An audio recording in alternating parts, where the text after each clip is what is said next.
আজকে থেকে 10 বছর আগে বাংলাদেশের একজন রিনাউন্ড স্কলার আমাকে একটা কথা বলেছিলেন। আমি তার কাছে গিয়ে বলেছিলাম যে আমি একজন দায়ী হতে চাই, আমি তার নামটা বলবো না, কারণ বাংলাদেশে দলাদলির অভাব নাই।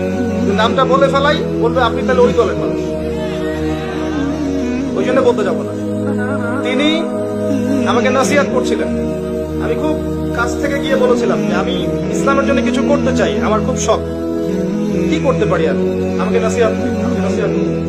তিনি বলেছিলেন মাত্র 3টা কাজ তুমি করো, ইনশাআল্লাহ তাআলা তুমি দিনের জন্য কিছু হলেও করতে পারবে ইনশাআল্লাহ।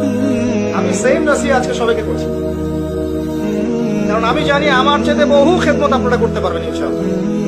আমরা কিচ্ছু না, আর আমরা এমন কিছু হয়েও যাইনি যে আমাদেরকে জাতির কর্ণধার মানতে হবে।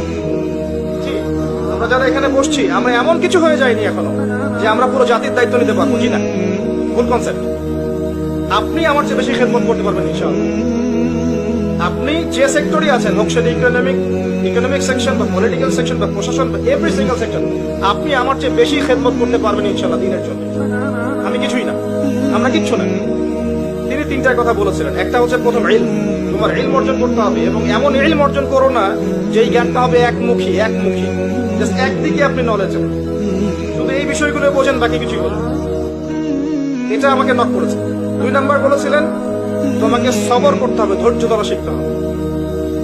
রাতারাতি তুমি কিছু করতে পারবে না, দিনের জন্য ধৈর্য ধরে আস্তে আস্তে আস্তে আস্তে এগিয়ে যেতে হবে। সবর ছাড়া আপনি কিছু করতে পারবেন না। ওয়াতাওয়াসাউ বিল হক ওয়াতাওয়াসাউ বিস সাবর, সবর মূল জিনিস। আর 3 নাম্বার বলেছিলেন সাহস, তোমার সাহস লাগবে।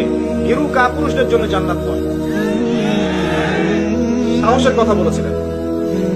আমি শ্রদ্ধার সাথে তাকে স্মরণ করি, এখন তিনি এখনো বেঁচে আছেন। আমি নামটা বলবো না এই কারণে, মানুষের দলীয়করণ করে দিন। এই 3টা গুণ আল্লাহ পাক আমাদের সবার মধ্যে দান করুন। আল্লাহ পাক আমাদের সবাইকে জ্ঞান অর্জনের তৌফিক দান করুন এবং সামগ্রিক বিষয়গুলো পড়ার তৌফিক দান করুন। আল্লাহ পাক আমাদেরকে ধৈর্যশীল হওয়ার তৌফিক দান করুন। সিলি ইস্যু নিয়েই কথা বলতে হবে কি জন্য? এত বড় বড় ইস্যু পড়ে আছে, এগুলো নিয়ে কথা বলা যায় না? বিশাল বিশাল ইস্যু পড়ে আছে, মুসলিমদের অধঃপতন, আখিরাত জামানার ফিতনা, জায়নিস্ট মুভমেন্ট, পেট্রো ডলার, আপনার সমকালীন ফিতনাগুলো, ইকোনমিক সেকশনের সুদ, আপনার জিনা, আপনার টিকটক প্রজন্ম, কত বিষয় পড়ে আছে কথা বলার জন্য। কথা বলতে বলতে শেষ করা যাবে না। আর সিলি বিষয়গুলো কিনা আপোষে কাদা ছোড়াছড়ি না করলে হয় না। কবে আমাদের বোধোদয় হবে? ব্যক্তিত্ব কবে আসবে? গায়রত কবে আসবে? আল্লাহ পাক আমাদেরকে বোঝার তৌফিক দান করুন। জ্ঞান অর্জনের পরে মুসলিমরা যদি ইনশাআল্লাহ তাআলা জ্ঞান অনুযায়ী আমল করে, দেখবেন ইনশাআল্লাহ সমাজ পরিবর্তন হয়ে গেছে। আমাদের one of the biggest fault আমাদের, সেটা হচ্ছে আমরা জানি ঠিকই আমল করতে পারি না। বিশ্বাস করেন এমন অনেক দাড়ি টুপি আছে যার ভিতরে দিন নাই।